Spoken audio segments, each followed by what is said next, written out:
Completing sentence যখন আমরা করব এখানে মাথায় রাখতে হবে দুটো জিনিস। প্রথমত হচ্ছে এখানে ক্লজ এবং ফ্রেজ দুটোই ইউজ করা যাবে। ক্লজ অ্যান্ড ফ্রেজ দুটোই ইউজ করা যাবে। ক্লজ মিন্স আমরা যদি বলি যে বাক্যের অংশ, অর্থাৎ এই ক্লজের মধ্যে আমার ভার্ব থাকে। আর ফ্রেজ মিন্স শব্দগুচ্ছ, এখানে নন ফাইনাইট ভার্ব ইউজ করা যাবে, কিন্তু নর্মালি কতগুলো শব্দ একত্রিত হয়ে থাকবে, অর্থাৎ যেখানে কোনো ফাইনাইট ভার্ব থাকবে না, এক কথায়। আর এটাতে ফাইনাইট ভার্ব থাকবে। অনেক সময় আমরা বলি যে ভার্ব থাকবে, কিন্তু ভার্ব বলতে তো ফাইনাইট অ্যান্ড নন ফাইনাইট দুইটাকেই বোঝায়। কিন্তু এখানে আমাদের মাথায় রাখতে হবে ক্লজের ক্ষেত্রে আমরা শুধু ফাইনাইট ভার্বটাকেই ইউজ করব, আর ফ্রেজের ক্ষেত্রে আমরা ফাইনাইট ভার্ব ইউজ করতে পারবো না, কিন্তু আমরা ফাইনাইটের পরিবর্তে নন ফাইনাইট ভার্ব ইউজ করতে পারবো। ফাইনাইট ভার্ব জিনিসটা হলো যেই ভার্বগুলো দিয়ে আমরা বেসিক সেন্টেন্স তৈরি করতে পারি, অর্থাৎ যেগুলো মূলত টেন্সের নিয়ম অনুযায়ী যেই সেন্টেন্সগুলো তৈরি হয়। আমি যদি বলি আই প্লে ক্রিকেট, এখানে প্লেটা হচ্ছে ফাইনাইট ভার্ব। কিন্তু আমি যদি বলি playing is good for health, এখানে আমি প্লেটা রেখেছি, কিন্তু প্লেটার সাথে আইএনজি যোগ করে আমি কিন্তু নন ফাইনাইট ভার্ব করে ফেলছি। ইট মিনস প্লেইংটা হয়ে গেল জেরান্ট। তো এভাবে ফ্রেজের ক্ষেত্রে নন ফাইনাইট ভার্ব ইউজ করা যাবে, কিন্তু ফাইনাইট ভার্ব প্রহিবিটেড, মানে নিষিদ্ধ। আর ক্লজের ক্ষেত্রে আমার ফাইনাইট ভার্বটা ইউজ করতে পারবো। এই বেসিক ডিফারেন্সটা আমরা একটু জেনে নিব, কারণ কমপ্লিটিং সেন্টেন্সে কিন্তু আমরা পূর্ণাঙ্গ কোনো সেন্টেন্স ইউজ করি না। যদিও নাম কমপ্লিটিং সেন্টেন্সেস, ইট মিনস যে আমি সেন্টেন্স ইউজ করব সেটা কিন্তু না। এখানে আমরা বলা হয়েছে কমপ্লিটিং সেন্টেন্সেস, তার মানে একটা সেন্টেন্স আছে, সেই সেন্টেন্সটাকে আমার কি করতে হবে? কমপ্লিট করতে হবে। ইট মিনস ওইটা ইনকমপ্লিট আছে, তার মানে একটা সেন্টেন্স দিয়ে কিন্তু একটা সেন্টেন্সকে আমরা কমপ্লিট করি না। একটা সেন্টেন্সকে আমরা কমপ্লিট করি ক্লজ দিয়ে অথবা ফ্রেজ দিয়ে। তোমাদের মাথায় রাখতে হবে হয় আমরা ক্লজ ইউজ করব, না হয় আমরা ফ্রেজ ইউজ করব। আমরা কিন্তু এখানে কোনো সেন্টেন্স ইউজ করব না। এখন কমপ্লিটিং সেন্টেন্সের যখন আমরা অ্যান্সার করতে যাব, আমরা যেহেতু এই কমপ্লিটিং সেন্টেন্সগুলো এইচএসসি লেভেলের, অর্থাৎ ইন্টারমিডিয়েট লেভেলের, সেই ক্ষেত্রে আমাদের বুঝতে হবে যে আমাদের এখানে কিন্তু একটা মার্কস আছে, এবং প্রত্যেকটার জন্য আমরা যেহেতু একটা মার্ক পাবো, সেক্ষেত্রে আমাদের অ্যান্সার করার ক্ষেত্রে খুবই সতর্ক হতে হবে। আমাদের দেখতে হবে যে এখানে কোনো রুলস আছে কিনা, কারণ ফ্রেজ ইউজ করার ক্ষেত্রে অথবা ক্লজ ইউজ করার ক্ষেত্রে অনেক সময় কিন্তু আমাদের রুলস ফলো করতে হয়। কেন? আমরা কিন্তু জানি যে আমাদের বেসিক সেন্টেন্স তিন ধরনের, অর্থাৎ সিম্পল, কমপ্লেক্স অ্যান্ড কম্পাউন্ড। অর্থাৎ আমাদের যত ধরনের কমপ্লিটিং সেন্টেন্সের অ্যান্সার আমরা করি, সব ক্ষেত্রেই আমাদের সিম্পল, কমপ্লেক্স এবং কম্পাউন্ড এগুলোর ভিত্তিতেই কিন্তু অ্যান্সার করতে হয়। তো সিম্পল সেন্টেন্সে আমরা মূলত কোনো ধরনের কি, অর্থাৎ ক্লজ ইউজ করি না, সেখানে কিন্তু আমরা ফ্রেজ ইউজ করি সিম্পল সেন্টেন্সে, কারণ একটা অংশ দেওয়া থাকে, বাকি অংশটা আমার ফ্রেজ হয়ে যায়। কিন্তু কমপ্লেক্স সেন্টেন্সে দুটোই ক্লজ, একটা প্রিন্সিপাল ক্লজ, একটা সাবঅর্ডিনেট ক্লজ। আর যখন আমরা কম্পাউন্ড সেন্টেন্স যাই, সেখানে কিন্তু দুটোই ক্লজ, অর্থাৎ দুটোই হচ্ছে প্রিন্সিপাল ক্লজ। আমরা যুক্ত করি মূলত কিছু কনজাংশন দ্বারা, যাদেরকে আমরা বলি কোঅর্ডিনেটিং কনজাংশন, রাইট? তো ওই কোঅর্ডিনেটিং কনজাংশন গুলো আমরা মাঝখানে অনেক সময় ইউজ করি, কিন্তু আমাদের ঝামেলাগুলো যেগুলো হয়, এগুলো হয় মূলত আপনার কমপ্লেক্স সেন্টেন্স নিয়ে। কারণ আমরা যদি কোথাও দেখি কমপ্লেক্স সেন্টেন্স গুলোতে একটা প্রিন্সিপাল ক্লজ, একটা সাবঅর্ডিনেট ক্লজ থাকে। তো এই কমপ্লেক্স সেন্টেন্সের ক্ষেত্রেই কিন্তু কমপ্লিটিং সেন্টেন্স গুলো একটু ডিফিকাল্ট হয়, এই জন্য আমাদের কিন্তু খুব সতর্কভাবে অ্যান্সার করতে হবে। যেমন আমাদের প্রথম ফাইন্ড আউট করতে হবে যে এখানে কোনো রুলস অ্যাপ্লাই করা যায় কিনা। আমি এখানে কিন্তু কিছু কমপ্লিকেটেড বা জটিল এক্সাম্পল তুলে ধরেছি, যেগুলো সচরাচর আমরা পারি ওইগুলো কিন্তু আমি এখানে দেই নাই। কিরকম? যেমন আমি যদি আপনাদেরকে টু ডট ডট টু দিয়ে দিতাম, অথবা আপনার সো ডট ডট দ্যাট দিয়ে দিতাম, অথবা সো দ্যাট দিয়ে দিতাম, হ্যাঁ, অথবা অ্যাজ ইফ অ্যাজ দো দিয়ে দিতাম, এগুলো কিন্তু সহজ, কারণ এগুলো আমরা সবাই মোটামুটি টুকিটাকি পাই। কিন্তু আমাদের ঝামেলাগুলো হয় কোথায়? আমাদের ঝামেলা হয় মূলত গিয়ে কিছু কমপ্লিকেটেড বা জটিল স্ট্রাকচার আছে যেগুলো মূলত কমপ্লেক্স সেন্টেন্সের স্ট্রাকচার, ওইগুলোতে ঝামেলা হয়। তো আমরা ওই প্রবলেমগুলো কিভাবে সলভ করতে পারি সেটাই দেখবো। সো আমি এইটা মুছে ফেললাম। এখন আমরা 1 নম্বর যে প্রবলেমটি আছে এটা সলভ করব। আমরা দেখব যে আমাদের কোনো রুলস এখানে আছে কিনা। তো the people who are honest dash, এভাবে ড্যাশ থাকবে, লাস্টে একটা ফুল স্টপ থাকবে, রাইট? এখন the people who are honest, আমরা এখানে দেখতে পাচ্ছি একটা হু আছে। এখন আমরা কিন্তু জানি হু কিন্তু আমার কমপ্লেক্স সেন্টেন্সে ইউজ হয়, কারণ যেহেতু আমাদের টপিকটা হচ্ছে completing sentence. Completing sentence it means আমাকে একটা সেন্টেন্স কমপ্লিট করতে হবে। তার মানে আমার গঠন অনুযায়ী সেন্টেন্স 3 ধরনের: সিম্পল, কমপ্লেক্স, কম্পাউন্ড। আমরা যদিও এসএসসি লেভেল অর্থাৎ যারা এখন 2024 এর পরীক্ষার্থী আছি, বিশেষ করে কিন্তু আমরা এসএসসি এবং ইন্টারমিডিয়েট দুটো লেভেলেই আমাদের একটা টপিক মিসিং হয়েছে, সেটা হচ্ছে ট্রান্সফরমেশন অফ সেন্টেন্স অর্থাৎ সিম্পল, কমপ্লেক্স, কম্পাউন্ড। এটা কিন্তু আমরা করিই না, এবং এই সম্পর্কে ম্যাক্সিমাম স্টুডেন্ট আছে যাদের আইডিয়া নাই বললেই চলে। কিন্তু ঠিকই তার একটা মানে ভালো বন্ধু আছে, সেটা হচ্ছে কমপ্লিটিং সেন্টেন্স, তাকে কিন্তু দিয়ে দিছে। তো আমি যদি সিম্পল, কমপ্লেক্স, কম্পাউন্ড না জানি তাহলে কিন্তু আমার কমপ্লিটিং সেন্টেন্সে কিন্তু একটু প্রবলেম থাকবে, বেসিকে প্রবলেম থাকবে। হ্যাঁ, তো সেক্ষেত্রে আমার যদি বেসিকটা স্ট্রং না থাকে তাহলে কিন্তু আমি কিন্তু ঝামেলায় পড়ে যাব। তো এই জন্য আমার যদি হু থাকে আমাকে বুঝতে হবে এটা কমপ্লেক্স সেন্টেন্স। কারণটা কি, এই হুটা কমপ্লেক্স সেন্টেন্সই আমরা ইউজ করি। হ্যাঁ, তাহলে আমরা জানি হুটা একটা রিলেটিভ প্রোনাউন হিসাবে কাজ করে। আমরা জানি রিলেটিভ প্রোনাউন আছে কিছু, হু, হুইজ, দ্যাট, এগুলো কিন্তু রিলেটিভ প্রোনাউন, আর এগুলো কিন্তু ইউজ হয় কমপ্লেক্স সেন্টেন্সে। So the people who are honest, এখন সেক্ষেত্রে কিন্তু দেখতে হবে এই হু এর আগে যেটা আছে এটাকে বলি আমরা অ্যান্টিসিডেন্ট। এটা কি বলি আমরা? অ্যান্টিসিডেন্ট, অর্থাৎ হু এর পূর্বের অবস্থান। তাই হু এর পূর্বে যে নাউন আছে অথবা প্রোনাউনও থাকতে পারে, সেই অনুযায়ী কিন্তু হু এর পরের ভার্বটা হয়। তাহলে ভার্বটা কি হয়েছে? আর হয়েছে। ইট মিনস আমি যে অংশটা ইউজ করব ওই অংশটা কিন্তু আর দিয়েই করতে হবে, আমি কিন্তু ইজ দিয়ে করতে পারবো না। সো ম্যাক্সিমাম স্টুডেন্ট মন করা একটা সেন্টেন্স বসাই দিয়ে দেয়, কিন্তু মন করা সেন্টেন্স বসালে চলবে না, আমাকে দেখতে হবে এখানে কোনো রুলস আছে কিনা। যেমন the people who are honest, তাহলে কি হবে? আমরা প্রথমতই একটা ভার্ব বসাবো, কি বসাবো? আর। ঠিক আছে বিষয়টা? তাহলে আমি বলতে পারি আর। এরপরে আমরা বাকি অংশটা বসাই দিতে পারি যে are loved and respected by others. এই যে আমি অ্যান্সারটা করলাম, এক্ষেত্রে আমরা কি দেখলাম? আমাদের সব থেকে ইম্পর্টেন্ট যে পয়েন্টটা সেটা কিন্তু আমরা আরটা। এখন আমাকে দেখতে হবে যে এখানে দুটো পার্ট আছে কিনা। দেখুন এটা কমপ্লেক্স সেন্টেন্স কেন? কমপ্লেক্স সেন্টেন্স এটা কেন? যেমন দেখেন, আপনি যদি প্রথমে একটা সেন্টেন্স তৈরি করতে পারেন, the people are honest, the people are honest, এটা একটা পার্ট। আর একটা পার্ট করতে পারেন, the people are loved and respected by others. দেখেন দুটো ক্লজ কিন্তু, দুটো ক্লজ কিন্তু। তো এই যে দুটো ক্লজ কানেক্ট করছি কি দিয়া? হু দ্বারা। এই কারণে কিন্তু এটা একটা complex sentence. So complex sentence যেহেতু আমাকে কমপ্লেক্স সেন্টেন্সের নিয়মে করতে হবে। এখন যদি আমি এখানে ইজ বসাই দিই আমার সেন্টেন্সটা হবে? হবে না। কেন হবে না? কারণ কোশ্চেন হলো আমাকে কিন্তু করতে হবে দ্য পিপল এর আলোকে। তো the people who are honest, আর কারণটা কি? এই হু দিয়েই বোঝাচ্ছে যে ওই পিপল কারা। তো এই কারণে কিন্তু আমরা এখানেও আর বসিয়েছি, এখানেও কি বসিয়েছি? আর বসিয়েছি। সো আশা করি এটা ক্লিয়ার। তাহলে আমাকে যদি কমপ্লিটিং সেন্টেন্স পারতে হয় তাহলে সিম্পল, কমপ্লেক্স, কম্পাউন্ডের আইডিয়া থাকতে হবে। তাহলে এটা হয়ে গেল। এখন কোশ্চেন হচ্ছে যে স্যার আমরা তো it is high time use করি, মাঝে মাঝে ইট ইজ টাইম ইউজ করি, ওগুলো তো কিছু লাগে না।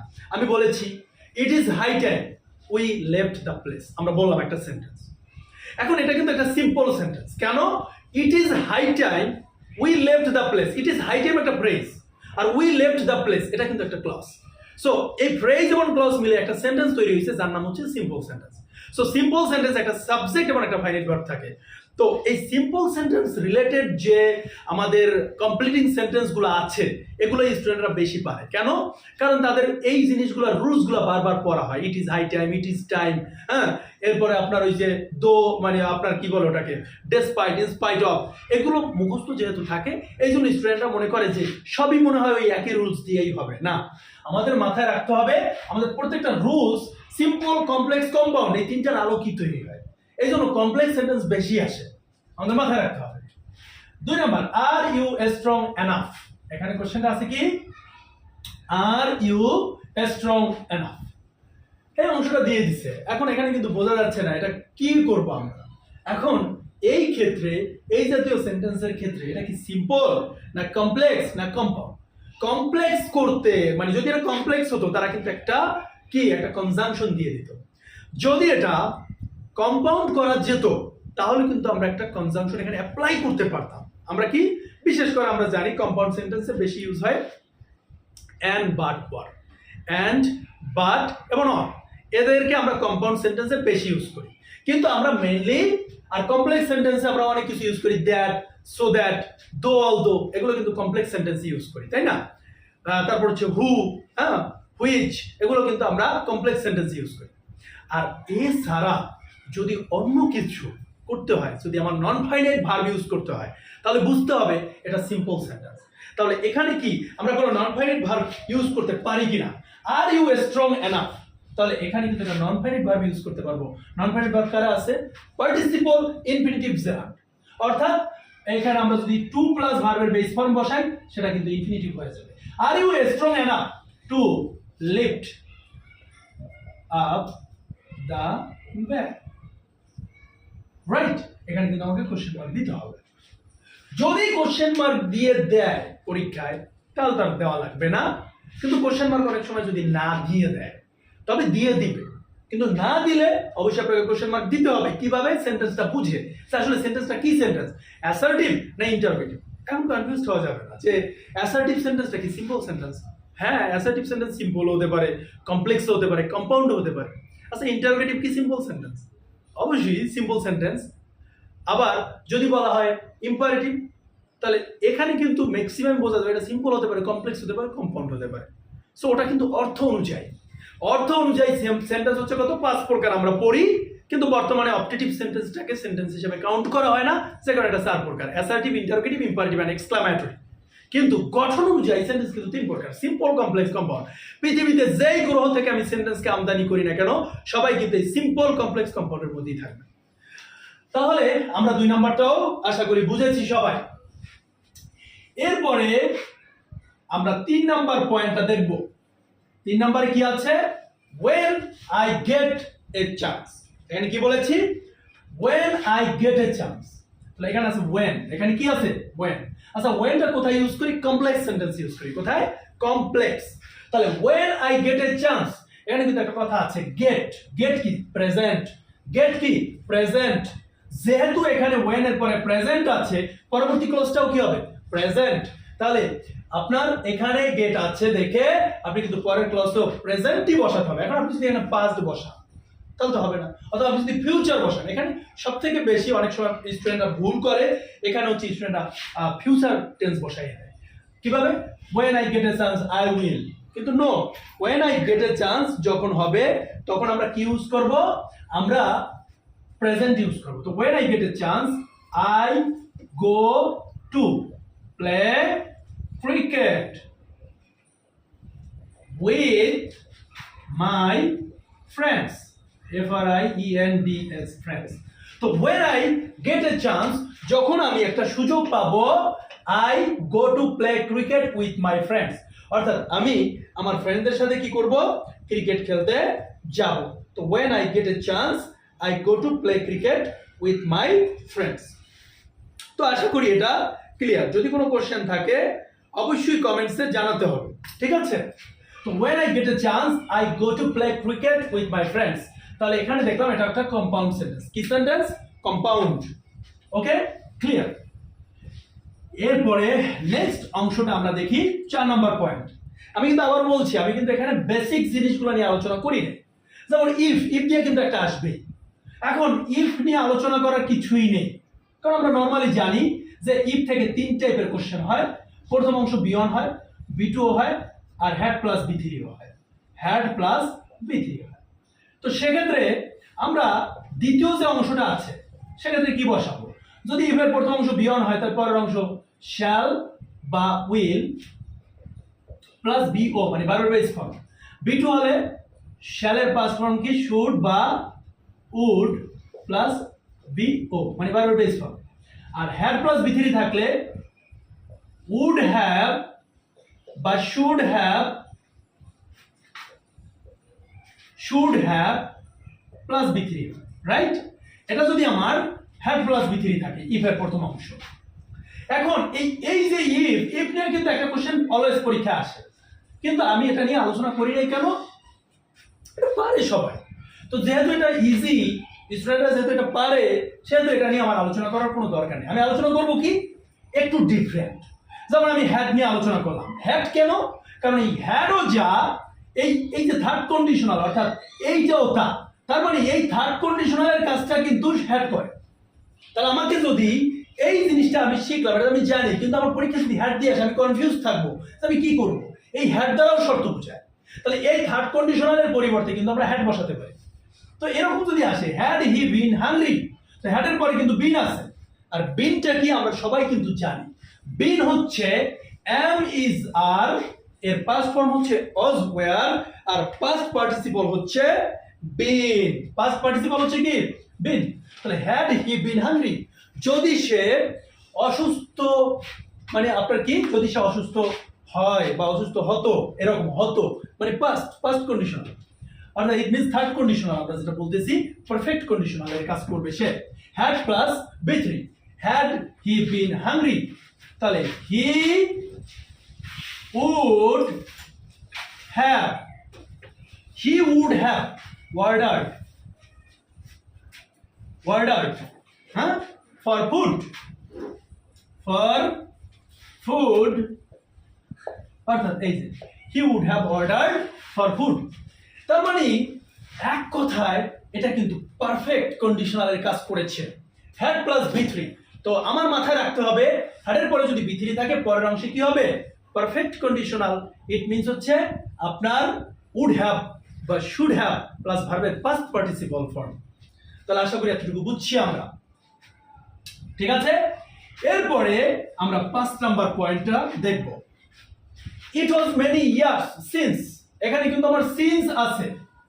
আমাদের মাথায় রাখতে হবে সিন্স খুব ইম্পর্টেন্ট।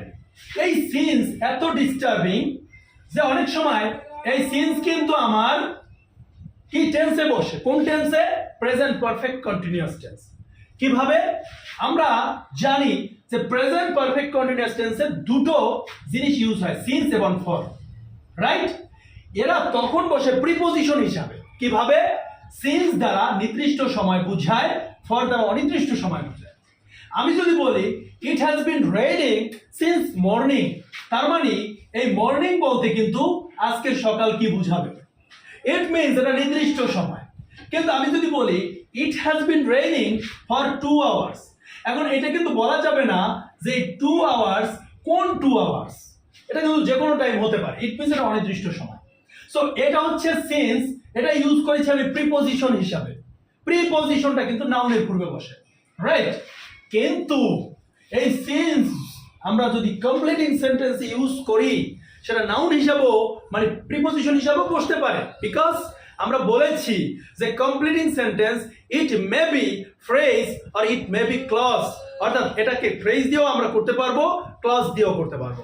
সো এখন আমরা ফ্রেজ দিয়ে করব না ক্লজ দিয়ে করব, এটা ডিপেন্ড করে ওই সেন্টেন্সের স্ট্রাকচারের উপরে। এখন এখানে আমরা দেখতে পাচ্ছি সিন্স বসছে, এটি কিন্তু কমপ্লেক্স সেন্টেন্সের রূপ নিয়ে বসছে। বিকজ কারণ এর আগে একটা ক্লজ আছে, ইট মিন্স তারপরেও কিন্তু আমাকে একটা ক্লজ বসাতে হবে। তার মানে এখানে কিন্তু ওয়াজ আছে, ওয়াজ মিন্স এটা পাস্ট, তাহলে সিন্স এর আগের অংশ যদি পাস্ট হয় পরের অংশ কি হবে? পাস্ট হবে। তাহলে ইট ওয়াজ মেনি ইয়ার্স, এটা অনেক সময় হয়ে গেছে। সিন্স কি করতে পারি? উই হ্যাড লাস্ট মেট, মানে মিট বলতে পারি আমরা। উই হ্যাড লাস্ট কি করতে পারি? অর্থাৎ ও সরি মিট হবে না, মেট হবে, সরি মেট। আমি একটু ভুল বলেছি, সেটা হচ্ছে ওয়াজ থাকলে সরি পাস্ট পারফেক্ট হবে, ভুল বলেছি একটু। অর্থাৎ সিন্সের আগের অংশ যদি পাস্ট হয় পরের অংশ হবে পাস্ট পারফেক্ট। তার মানে it was many years since we had last met, had plus V three. Okay, so এই তো আমরা দেখলাম যে সিন্স থাকলে আমরা কি বসাবো।